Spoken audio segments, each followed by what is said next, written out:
I woke up that morning, everything pointed to this being a day like any other. But it wasn't. This was the day my life was going to change forever. In the months leading up to this event, I was struggling to earn every penny. I lost my job during the pandemic and was drowning in debt. My landlord had already given me final notice, and if I didn't manage to pay the $800 rent due that very day, he would throw me and my pregnant girlfriend out on the street. Those were hard months. We were practically living on rolls and snacks from the vending machines, but I had no money left even for that. I had nothing else to sell either. All our furniture and belongings were gone. We were expecting a baby and her welfare was our priority. But I already had a way to support my family. In this difficult time, my girlfriend Carly needs to receive proper care, good food, and also medication. But in this condition, I could not provide any of that, and if that was not enough, now we were about to be on the street. I was distraught, desperate, and disgusted with myself and my own damn luck. That day I left home early, and now I was wandering the streets, looking for an opportunity to earn some money so I wouldn't end up in these same streets with my girlfriend and my son who was on the way. The thought of that possibility filled me with despair and broke my heart at the same time. At that point I was exhausted. I felt very bad, both emotionally and physically.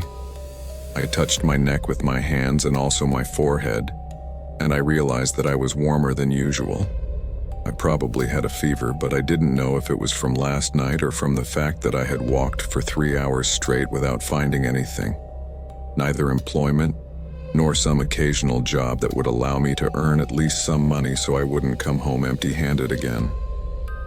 Seeing no glimmer of hope on the horizon, I sat on the sidewalk, feeling like I was about to faint, and suddenly my phone rang. It was Carly. I answered and heard her voice sobbing from the other side. "Mark, the landlord said he will come around 7 p.m. tonight, and if we don't have the money, he will kick us out of the house. Where are you? Please come home."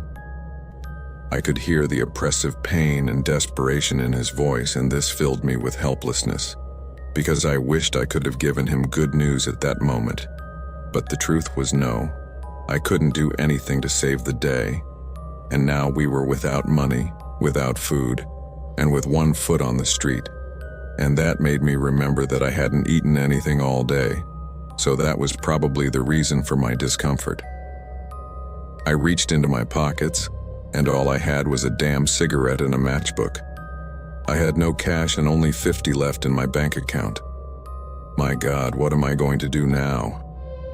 That was my last conscious thought before I passed out. I don't even remember when it happened, but when I opened my eyes again, I was lying on the same sidewalk where I sat in the morning, but now someone had put a couple of garbage bags next to me. I didn't know exactly how much time had passed, but it was already dark, which meant I had been passed out on the sidewalk on that corner for hours. I quickly looked at my phone and saw that it was 6 p.m. That meant it was only an hour before our landlord voted us out of the house, and I could imagine my pregnant girlfriend wandering these streets like a beggar. Then a stabbing pain shot through my head. I got nauseous and threw up right there. Somehow I still managed to get up and went to get some water. I walked to a fast food restaurant nearby, ducked into the bathroom and drank as much water as I could from the sink. Water was now my only option to suppress my hunger. My phone started ringing again and the screen lit up with missed calls from Carly, but I didn't answer once. What was I going to tell her? I had no money, no food, no job. After washing my face, my eyes wandered to a broken bottle lying on the floor. I was so hopeless that I thought that would be my only way out. I could no longer tolerate the pain and despair. I thought that ending my life was the best thing to do. I broke the bottle to get a sharp piece of glass, this with the intention of making a deep cut in my veins, and presto, all this grief would disappear forever, along with my useless and pathetic existence. I sat down in the dark alley and lit the last cigarette I had, the last of my life. It tasted a little weird, but beggars can't be choosers, right? I'll slit my wrist once I finish this smoke, I thought. But suddenly another thought invaded my mind. What will happen to Carly today? How will she survive on the street without me? Should we commit suicide together? Oh no, I can't say that. She has a life growing inside her to me, son. But what kind of life will she have? Why come into the world to live as a vagabond? Oh my God, what can I do? At that moment, I fell to my knees on the sidewalk, with my forehead pressed to the ground, and cried desperately, knowing that no one would hear my cries or my pleas. I don't believe in God, so I had no hope for a miracle either. However, at that moment, a light went on in my head. I remembered how I surfed the dark web during my high school days, and I also remembered that there were all sorts of illegal things there that could be a quick way out for you, but clearly far from the law. I still had the Tor browser on my phone, but it had been a long time since I last used it. Still, I had nothing to lose. I grabbed my phone and opened the Tor browser, and immediately got into this old pastime once again. I didn't know exactly what I was looking for, but something kept telling me that I would find a solution there. So I followed my instinct, and after browsing for 10 to 15 minutes, an ad popped up in the corner that said, "Looking for a hitman, I'm your man. I do the job for as little as $50. I don't know what happened to me, but I clicked on the ad and a sketchy website opened up. It started asking for details and addresses of the victims, and then it said, "Once I completed the details and made the payment, the hitman will contact you." I know you will all cry foul, but at that moment and in my state, I saw a way out. I could not let Carly struggle alone in this cruel world after my death and be wandering the streets suffering. She had no one but me, and I could not approach her with this idea of suicide, so I filled in the details, gave my home address, and went through the process with trembling hands as I ordered the murder of the love of my life and my unborn child. Judge me all you want, but at that moment I felt I was between a rock and a hard place. I felt there was no other way out, and my judgment was not at its best. When I made the payment, a message popped up on the screen. "The man will get back to you in a second. Remember that once you finalize the deal and disconnect this call, there is no going back." Why would he come back now? We have nothing left here. It will be better to end our lives than to go through humiliation and poverty forever. A call came from an unknown number, and I answered it immediately. "Hello? The job will be done in half an hour. Is she alone in the house?" "Yes," I said. "Remember that once I disconnect the call, we will have no contact. Is that the final deal?" At that moment, I exhaled a deep sigh and tears rolled down my cheeks as I tried to say yes. Then the man with a dense voice spoke again. "Is that the final deal?" I took a deep breath and replied, "Yes, it is the final deal." The phone disconnected, and I noticed it was already 6:30 p.m. Carly must have been sitting at home waiting for me to return with money and save the day, and that thought alone made me shudder. The only thing that gave me comfort was the thought that it would be quick and painless. Maybe she wouldn't even notice. I put the cigarette butt on the dirty floor and picked up the broken glass to say goodbye to this world. Life is not the same here. I looked at my phone for the last time, and now the clock read 6:35. The doorbell will ring and Carly will rush to open for me, thinking that I have finally returned home with good news. Poor Carly. She won't be able to guess that death is waiting for her on the other side. I wiped away my tears and went to slit my wrists with a sharp piece of broken glass. But just as I was about to do so, my phone rang again. But this time, it wasn't Carly or the hitman. This time it was from my bank. But I didn't know that until I answered. "Hello," I said in no spirit at all. Then an agent said from the other end, "Mr. Wilson, We are pleased to inform you that you have been the winner of our drawing this month. Congratulations. Your prize money will be credited to your account in a few hours." "How much money is it?" I asked. "It's $10,000. You will receive the update soon. Thank you for banking with us. Have a nice day." The call disconnected, and the broken glass fell out of my hand. I got it. We won $10,000. Finally, all our worries would be gone. I jumped for joy. I couldn't believe this. I looked up to the sky and shouted, "Miracles do exist. Thank God."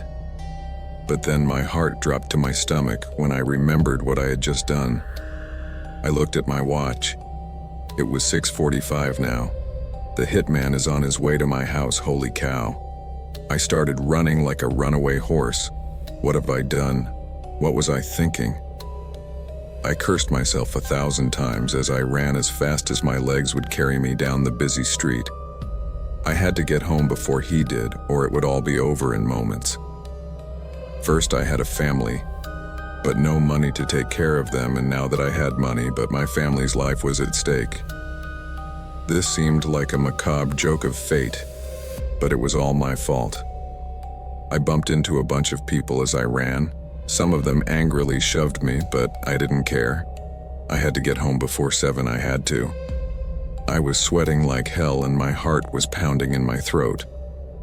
I knew the end was near, and every second was one more step towards doom. "Oh, for God's sake, Carly, my love, I can't lose you.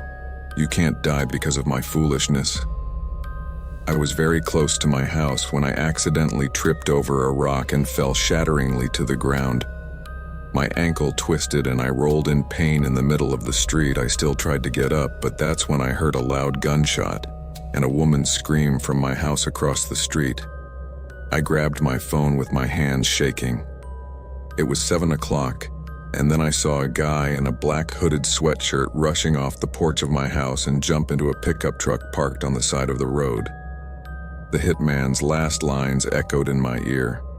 "Once the deal is done, there will be no turning back." I began to cry inconsolably as my world fell apart.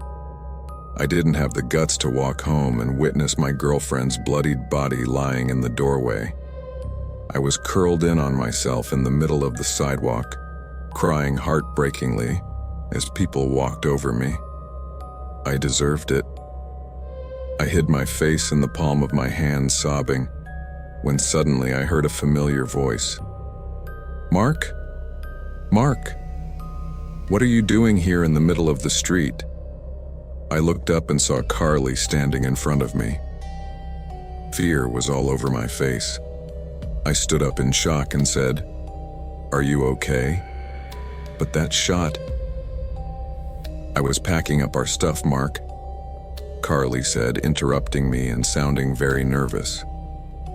The landlord came in just then and started yelling at me and telling me we should get out. Then the doorbell rang and he thought it was you. So he went to open the door for you to claim you. But then someone showed up, and all I know is that a shot rang out and our landlord fell to the floor dead. While Carly was talking, I was completely speechless. Stunned, I could not believe what she was telling me. As you can imagine, I was not able to tell her the truth. Instead, I gave her the news of the bank call.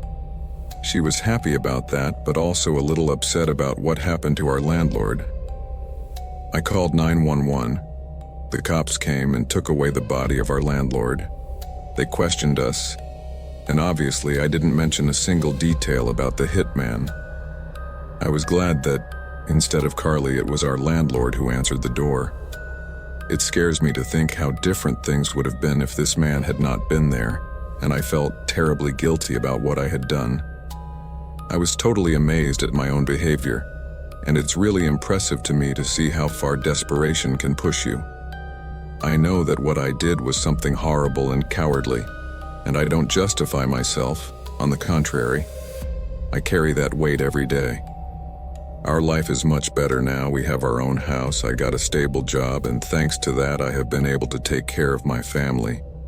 Today we lack nothing, neither us nor our little girl. But certainly, This is a bittersweet happiness for me, because every time I get home and see Carly with our little Eva in my arms, I cannot help but feel overwhelmed by the guilt of what I almost did to them, and it is like a kind of thorn that I carry inside, and that will live with me until the end of my days, because this is a dark secret that I intend to take to the grave. I just would not be able to tell Carly. This would break her heart, and she would never forgive me.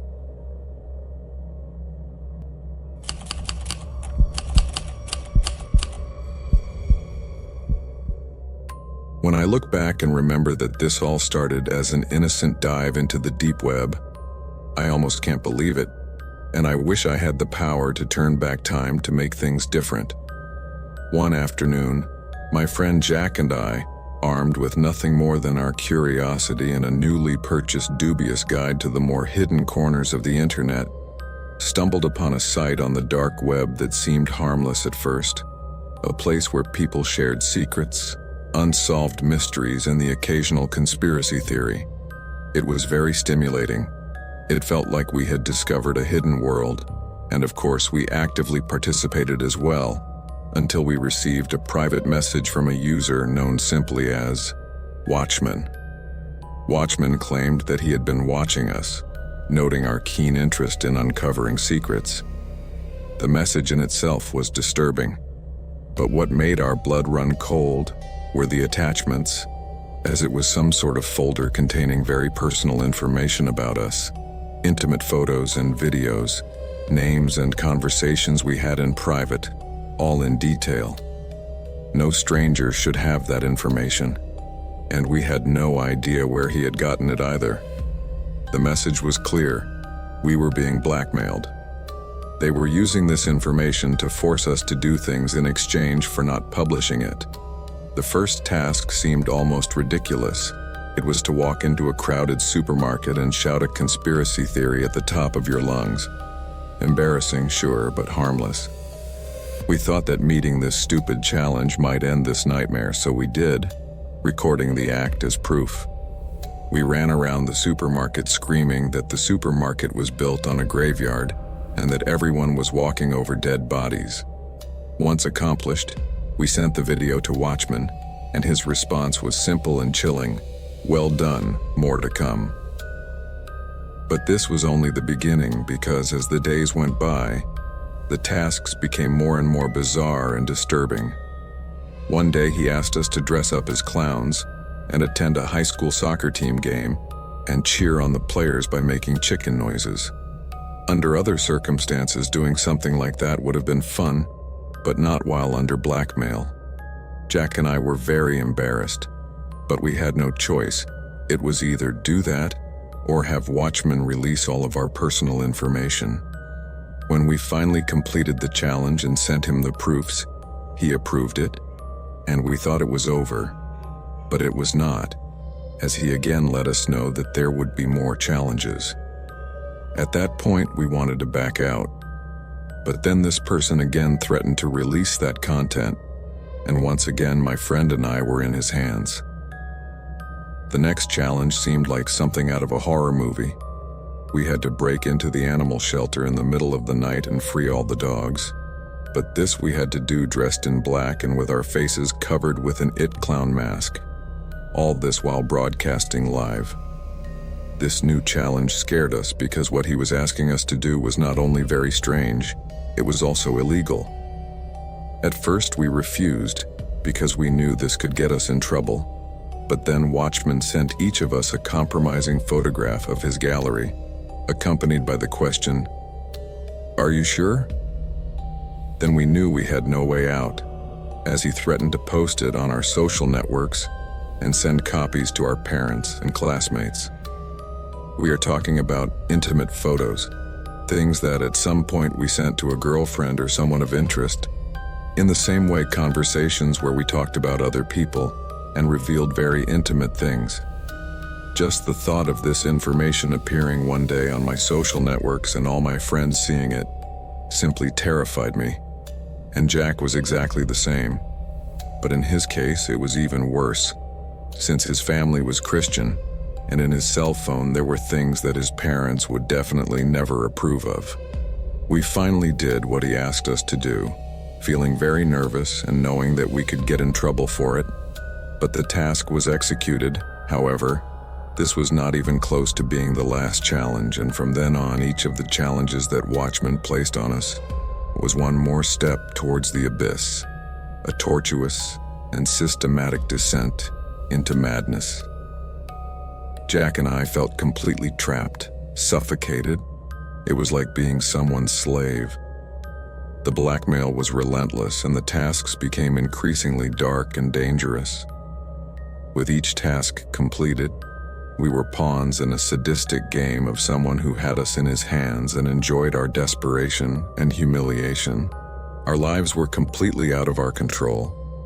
Jack and I spent countless nights debating our next move, looking for a way out. But the Watchman was always one step ahead of us.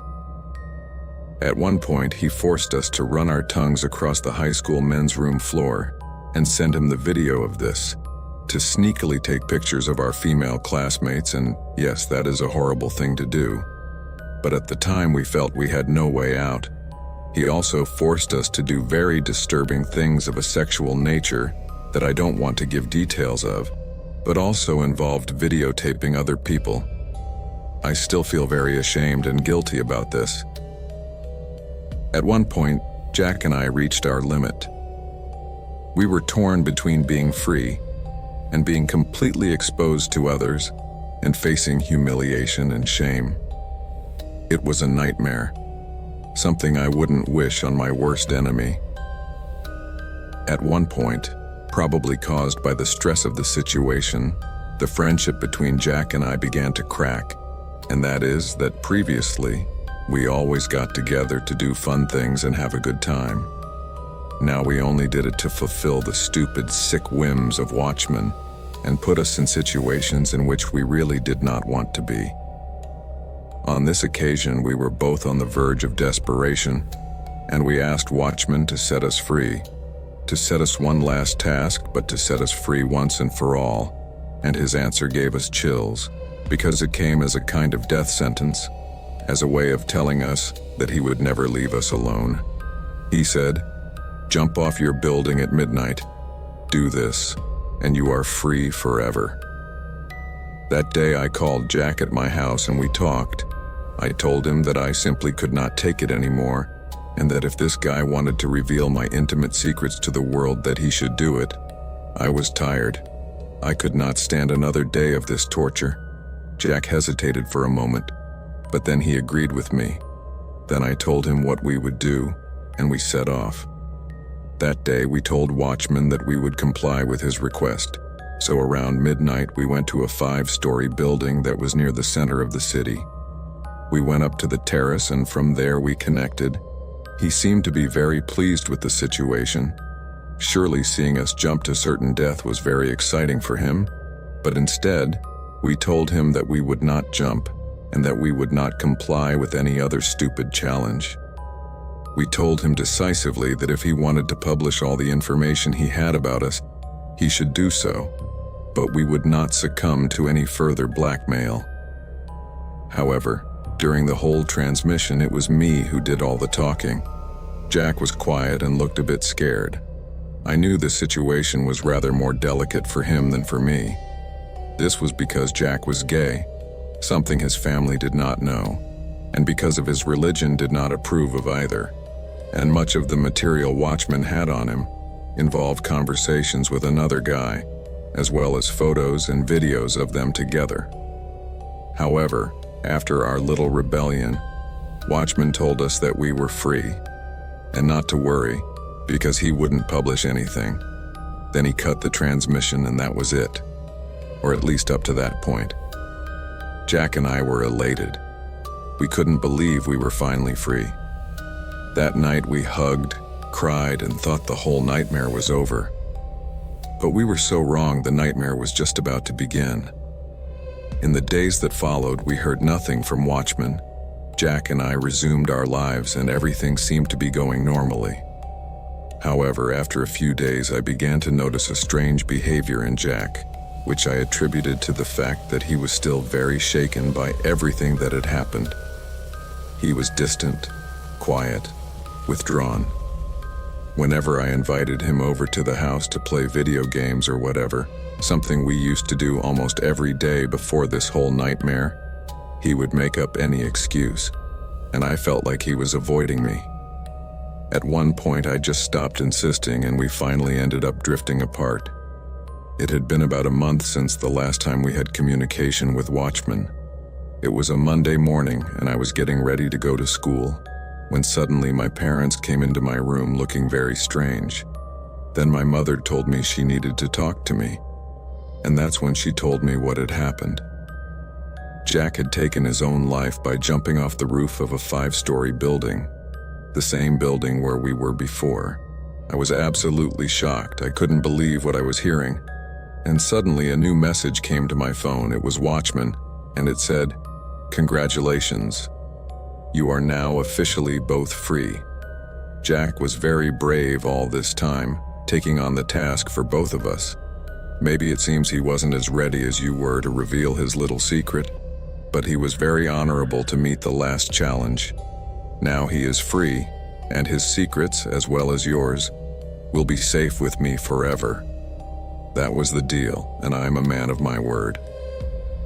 Goodbye, Adam. Enjoy your freedom. That was the last time I heard from that psychopath. I was in complete shock. I couldn't believe what had happened, and I couldn't believe that Jack had gone through with this stupid blackmail. I felt immense guilt knowing that for all these weeks he continued to be the victim of this torment alone, and in silence for both of us. Knowing that, it was no wonder he had made such a desperate decision. Jack's death is something that will haunt me all my life, an open wound in my soul. He was my best friend since we were in kindergarten. He was a brother to me, and I was definitely not ready for his departure, let alone under the circumstances in which it happened. I never filed a report, nor did I talk about this with anyone. Whether it was the right thing to do or not, I really don't know. But I simply never wanted to hear from Watchman again, and nothing I did would bring my friend back. Instead, if I did something against him, this madman could end up bringing out things that Jack himself gave his life to keep hidden. And I wasn't going to be the one to betray his last will, as absurd as it may seem to me.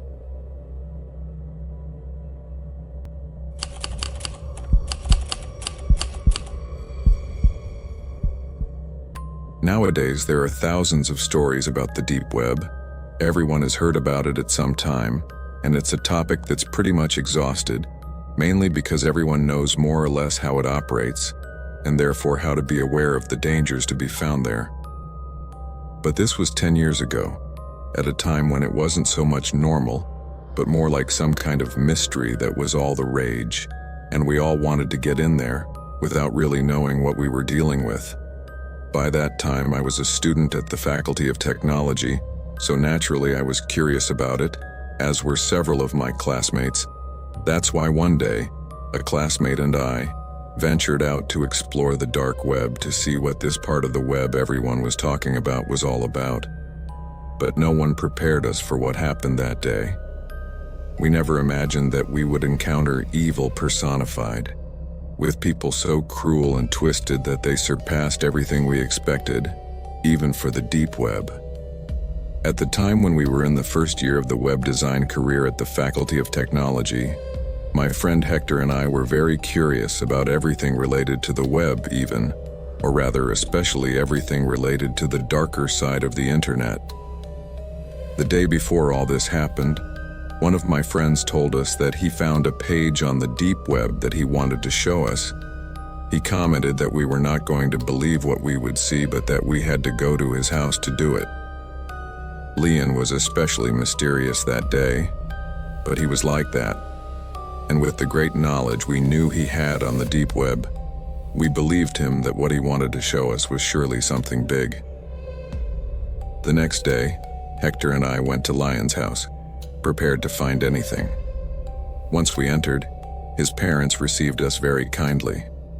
Both were two people who seemed very calm, They were quite open-minded and gave Lion a lot of freedom. He always told us that his parents were very creative and progressive, and seeing their house full of artwork painted by themselves, I totally believed him. Lian got along very well with them, and as soon as we walked in, they asked us if we wanted something to eat and said to make ourselves at home, that they were going to be busy doing their own thing, and that they wouldn't bother us at all. So after enjoying a delicious pizza, we went to Lion's room and turned on the computer to see what it was all about. As we talked about school and the exams coming up, I couldn't help but notice that Lion was very excited about what he was going to do to show us. Surely it must be something huge, I thought. Once the computer was on, Lion opened the Tor browser and started browsing some pages. Without waiting long, he opened a notepad and copied a URL to a web page. Once he got to that page, Hector and I understood perfectly what it was. Lion had entered a live red room. As soon as we entered, we immediately told him to get out. Not only was that place completely immoral and perverse, but it was also dangerous. We had heard several stories of how many people had been hacked just for being there, so we knew that, if for some reason they became suspicious of us, they would surely hack us and look for us. Maybe I was being a bit over the top, but I felt like our lives were really in danger by going into that place. I looked around and seemed to be the only one scared in the room. Hector was telling him to stop, but he was just as curious as Lion. I was curious too, but frankly, I was more scared than curious, because it seemed to me that the risks were too much, and it wasn't worth putting ourselves in the crosshairs of these hackers, just to satiate a curiosity. But being the only one in the place that thought this way, I had no choice but to play along and stay there. Besides, there was nothing to indicate that I was there anyway, since it wasn't even my PC. Lion seemed to know what he was doing, otherwise he wouldn't put himself at risk. So we stayed for a while watching the Red Room without voting or participating. But what we saw there changed my life forever. I don't know how to tell you that what happened in that place was the most horrible and terrifying thing I have ever seen in my life, but I will give you a brief description. On the monitor, I could see a man wearing a black leather suit that covered his whole body, even his face. The man was horribly torturing his victim, a middle-aged woman who was tied to a chair. After torturing her, the man grabbed a huge, strong thread and tightened it around her neck. At that moment, I knew what was going to happen, so I turned my eyes away in horror. I really didn't want to see an innocent person being killed in front of me. But as I turned around, I could see Lion and Hector looking fascinated at the scene. This seemed to amuse them. "Is it over?" I asked. "Yes, they already took her away. Come on, turn around," Lion told me. They were still talking in the chat room, and when I turned around, I saw my friends open the chat and read the messages sent by the viewers. They all seemed to be strangely casual messages, type things, asking how their day had been and things like that, and the answers seemed completely normal too. It was as if the fact that a person had just been tortured and killed in front of the screen was something normal and everyday. And I must emphasize that this was not a montage or a movie. What happened there was completely real, but these people seemed to be so used to it that it did not cause them any impression. I, on the other hand, was in absolute shock. My heart was racing, my hands were shaking, and I could feel a cold sweat sliding down my face. This was too much of a shock for me, but the reaction of my friends and the people inside the room was probably even more shocking. While still lying mute, trying to process what had just happened a second ago, I read a message that really caught my attention. "You're having a good time, want more pizza?" Hector and I both froze in fear at that message. Was it a coincidence? Well, it was a Saturday night, so a lot of people must have been eating pizza, right? At that instant, we both stared at the monitor, wondering if we should reply. Lion, on the other hand, didn't even look at us, just typed without consulting us. "We are perfect. We will eat pizza later." "Lion, what the hell are you doing?" said Hector quickly. "Oh, I'm sorry, I was very rude. I didn't ask them if they wanted more pizza. Do they want more pizza?" At that instant, Hector and I both stared at him as if he had grown a third eye. "Have you lost your mind?" "Why are you answering?" Hector replied again. Then Leon casually said, "Oh, I just didn't think it was polite not to answer them, after all. They made us pizza even when they were very busy." "What the hell are you talking about?" I asked. "My parents, the ones in the red room."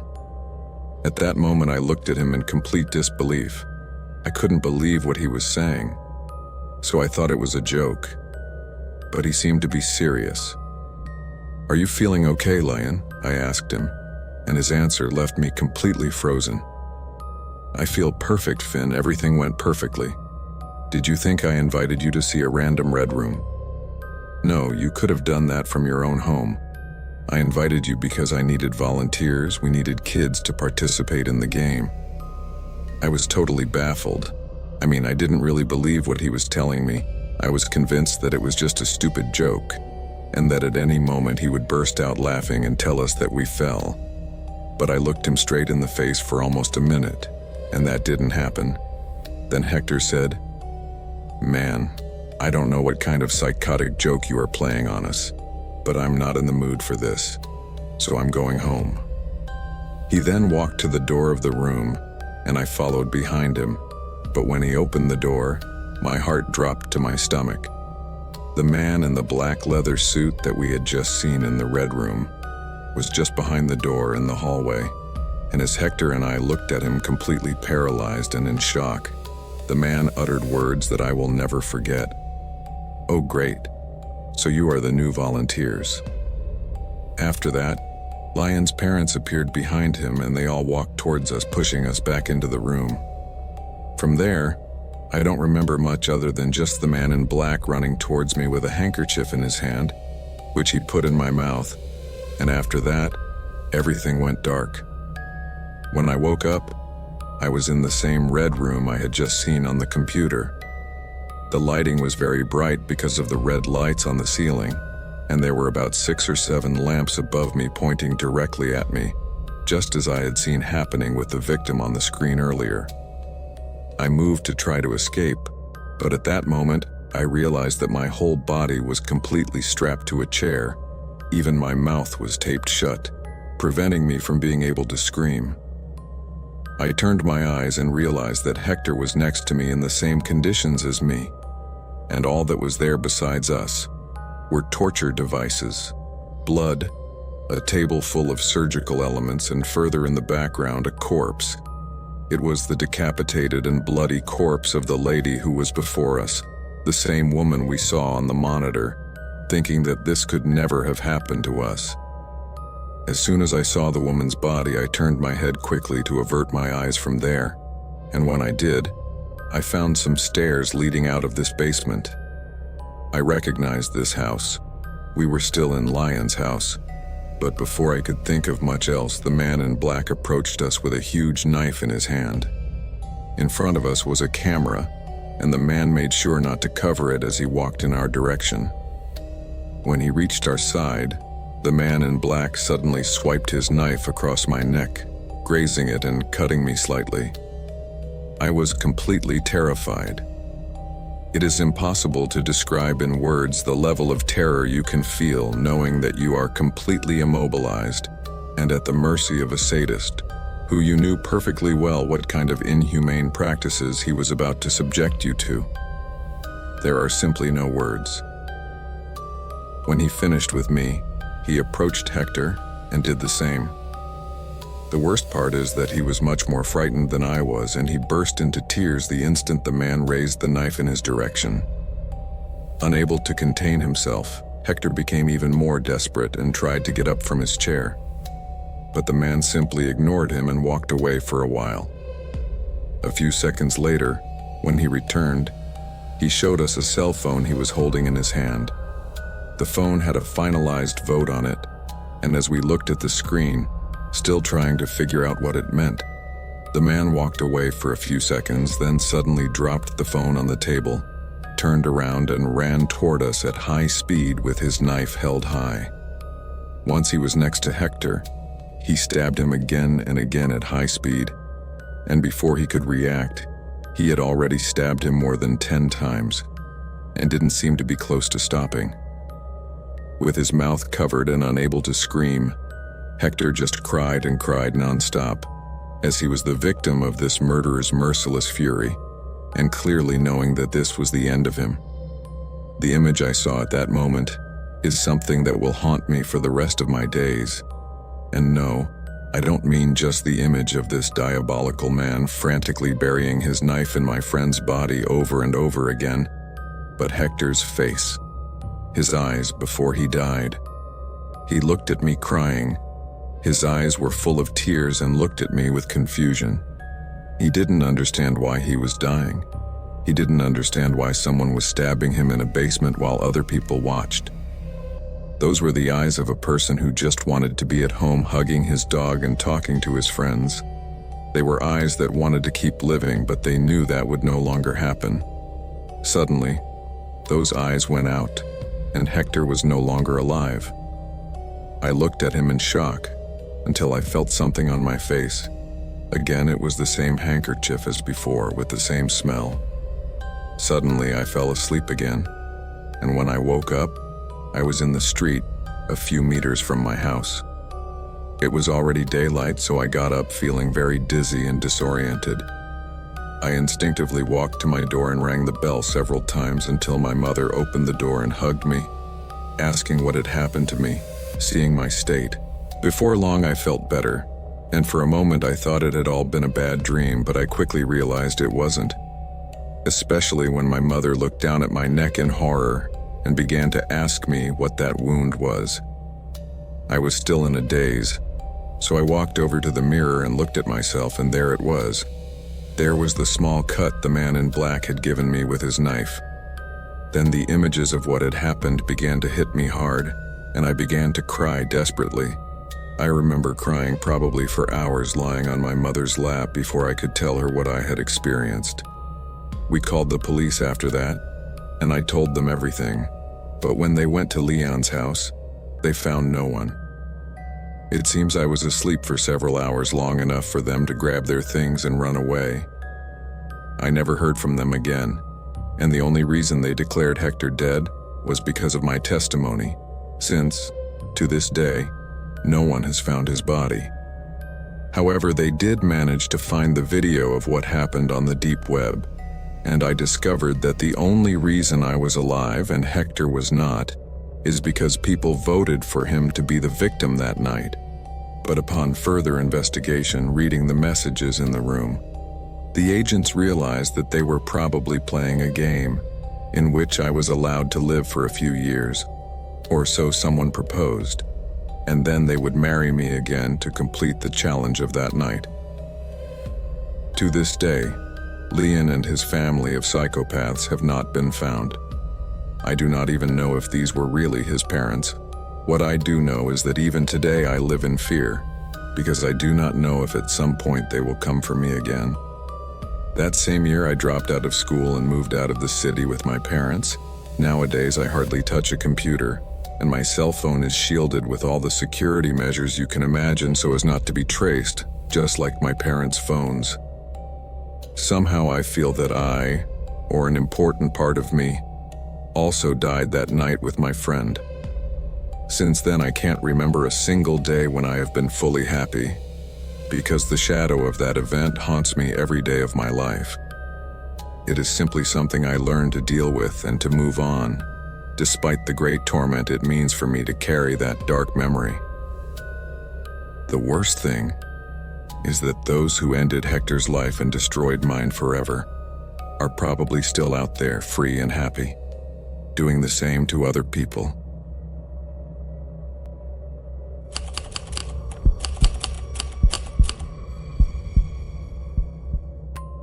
That day I came home from school like any other normal day.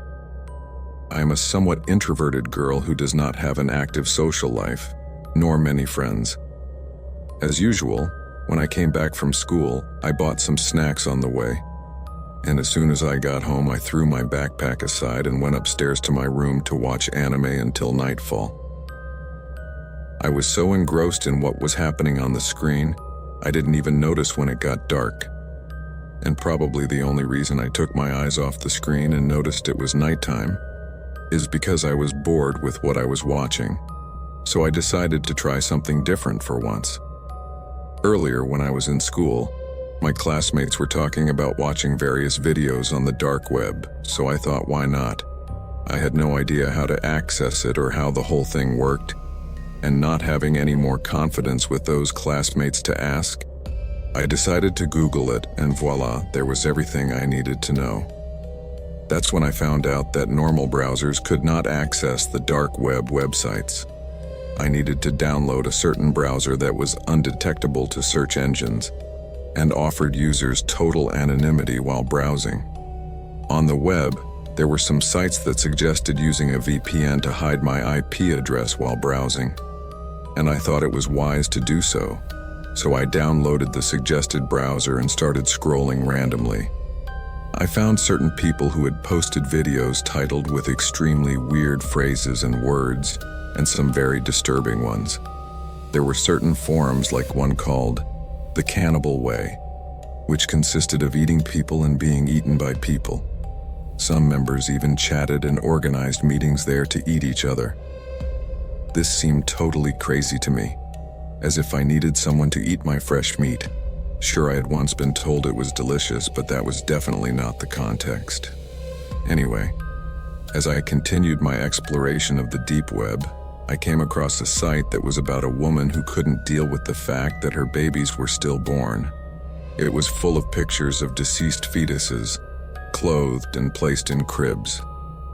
I dug deeper, for at this point, my curiosity had completely gotten the better of me, and so I came across some very disturbing images and videos that played before my eyes, and then I realized that it was legitimate child pornography and content of aberrant acts with children, and these were all over the dark web. It was absolutely terrifying, and most disturbing, they also had live cameras. This was too much for me. I wanted to stop immediately, but instead, I unconsciously scrolled and saw certain chat rooms of various titles that had disturbing words like midnight, stalking the morgue, live blood, and the like. I didn't think they were real, but I was curious, so I clicked on one of them. Upon doing so, the live stream opened up. It was a dark room, and there was a guy tied to a chair in the middle. Besides the chair, there was a table that had various items on it, from weapons to tools like hammers and axes. I didn't know what was going on until a man appeared wearing a mask. It looked like the mask the doctors wore in the plague, with a long beak that resembled that of crows. In his hand, he held a knife stained with blood, and it was then that I saw carefully. The man who was tied up was wounded and bleeding, and his wrist had deep cuts on them. His blood was trickling out and forming small puddles at his sides. "Should I finish him off?" the man asked in a strange voice. It sounded like he was using a voice changer to deepen a low tone. Was this a show? I wondered. I looked at the comment section and everyone was telling him to finish him off. There were comments that were extremely brutal, like shoot him in the head or throw boiling water on him, but most people wanted him to use the axe on the guy. This seemed terribly sickening to me. I couldn't understand how there were people who enjoyed watching another human being being tortured. I had barely entered that chat room, and the only thing screaming in my mind was, "Let him go, for God's sake, let him go."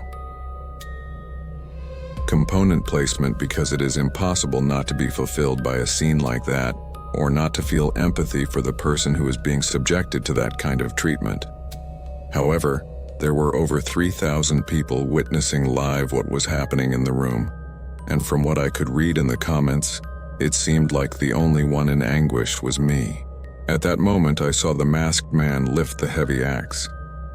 My body froze as he lifted it above his head and unloaded it on the guy who was tied up. The axe caught in his head, and a shower of blood gushed from it. The man was presumably already dead, but the one with the axe kept hitting him again and again as if in some kind of frenzy. I could hear his agonized screams. I could hear the sounds of soft flesh the axe made when it touched him. The scene was terrifying, and although my mind was screaming at me to get out of there, my body was paralyzed. Seriously, I was completely petrified in front of the screen and could not move a muscle. My state was one of complete shock, and I did not give credit to what I was looking at, although I knew it was real. Then it dawned on me that I had just watched a man being killed live. When I could finally react, I closed the transmission, but the worst thing is that when I got out of there, it seemed that the guy in the mask was not yet finished with the man, because he had just left the axe and took in his hands a knife that looked very sharp, but I just did not want to see what happened next. I immediately regretted clicking on that site. I wanted to close the tab, but it wouldn't close. Instead, it redirected me to another page where there were many other disturbing and horrifying videos. There were several rolls in each row. There were 4 to 5. The really disturbing thing about them was that they were like a series.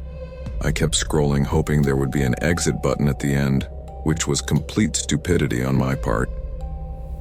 When I finally got to the bottom of the page, I saw a familiar face in one of the videos in the last row. It was that man whose murder I had just witnessed. The first image was just him looking at the camera, and he looked completely normal. After that, there were pictures of him on the street, then of him sleeping, and finally there was the video I had just watched. It had been uploaded just a moment ago, and when I looked underneath, I saw that a new role had formed. The first picture was me looking at my webcam, wearing the same clothes I was wearing right now. I was so startled that I jumped back and almost fell over. I walked over to the computer again and clicked on the photo, and then I could hear a heartbeat, and immediately I got a notification. This one appeared out of nowhere, and it said, "Finally, we see you." My laptop shut down suddenly after that, and I was completely terrified standing in front of the screen, not knowing what to do. I immediately ran to the window and looked out. There was no one there. I started looking around my room like crazy, feeling completely panicked, so I tried to breathe and calm down a bit. After that, I went back to the computer and turned it on again, but when I did so, everything seemed completely normal. There was no trace of the page I had visited a moment ago, nor of the message I had received. I thought that maybe it was a bad joke or these people wanted to scare me. I just tried to calm down and went back to bed, although I could not sleep a wink. 3 days had passed since then, and everything seemed normal, but I couldn't help looking over my shoulder from time to time. One night while trying to sleep, my phone rang, and in a bad mood I looked at it to check who it was at that time of night. Then I saw that it wasn't a message. It was a video of me. A video of me sleeping in exactly the same clothes I was wearing now. I froze in place and couldn't breathe. Then came a sound from the right side of my bed. Heavy footsteps came running down the hallway and finally faded away. I was immediately startled. I got up and turned on the lights as my heart pounded like a drum, and my body trembled with dread. "I'm dead," was the first thing that came into my head. I was paralyzed with fear, just thinking that someone had been standing right next to my bed while I slept. I quickly grabbed my phone from where it had fallen. I dialed 911 and looked outside to see who it was. There was no signal on my cell phone, and I had 0 bars. Frustrated and scared, I ran outside, aware that the other person was sneaking into the living room. I picked up the phone as quietly as I could and was about to run to my parents' room, but stopped myself, as I realized this would only put them in danger too. So I thought the best thing to do this time was to run out of the house for outside help, which I did immediately. But to my horror, as soon as I walked through the door, someone grabbed me by my hair and started dragging me away. I screamed in agony and told him to let me go. He was huge and I was thin and weak. I didn't stand a chance. Then he kept dragging me by my hair, but I started screaming, struggling, and trying to get loose. Then he turned around, and still holding my hair, started kicking me and yelling at me to stop bothering. This man began to beat me savagely, and at one point began to crush my head with his boot. The pain was excruciating, and I felt it was the end of me. The last thing I heard was someone shouting in the distance, let her go, or I'll shoot you," followed by several footsteps approaching through the garden. Then everything went dark, and the next time I opened my eyes, I was in a hospital ward with a bunch of machines hooked up to me. Later, the doctors told me that I had suffered several broken ribs, detachment of some internal organs, and a severe skull fracture. They themselves assured me that it was a miracle that I was alive. What happened that night is that fortunately one of my neighbors, who was a policeman, woke up to the sound of my screams, so he decided to go out with his gun to see what was happening, and it was there when he found the terrible scene. My neighbor pointed at the man who was beating me savagely and told him to let me go or he would shoot him. He let me go, but then two more appeared. But fortunately, my neighbor was a very well-trained man, and before they could do anything to him, the man managed to neutralize all three of them by shooting two of them in both legs and mortally wounding the man who attacked me. Fortunately, these guys are now behind bars, but they turned out to be just a small link in a long chain of a criminal organization operating in the deep web, which has not been completely dismantled to this day. After this event, my parents and I moved to another state, and still today, we are under police protection. Every day I strive to try to have a normal life, but it is impossible until this group of criminals are caught. My life will never be normal again. But fortunately, I was able to recover from all my injuries with no after effects, and considering the horrendous fate I may have suffered, I am grateful to be alive and well.